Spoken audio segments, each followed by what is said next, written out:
Kadri ya umri wako unavyozidi kuongezeka, ndo vile ambavyo spidi yako ya mkojo inaendelea kupungua taratibu. Kipindi tuko wadogo, mara nyingi watoto wa kiume walikuwa wanashindana kurusha mkojo mbali, lakini kadri umri unavyozidi kwenda, ndio hiyo hali inaanza kupotea. Hivi unafahamu kwamba umbali wa mkojo unaoluka ni sawasawa na umbali wa shawa zako zitakavyoruka?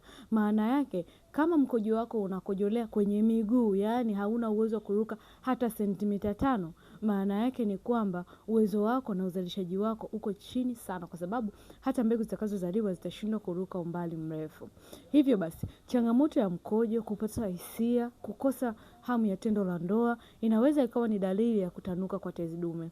Hata hivyo, mkojo kutoka ukiwa unatoka drop, lakini vile vile ukiwa unatoka hauna nguvu, pressure ndogo, au wengine unatoka na maumivu, ni moja ya dalili ya tezi dume. Kitu cha msingi ni kuwahi kufanya vipimo na kuchukua hatua za haraka kuweza kuidhibiti.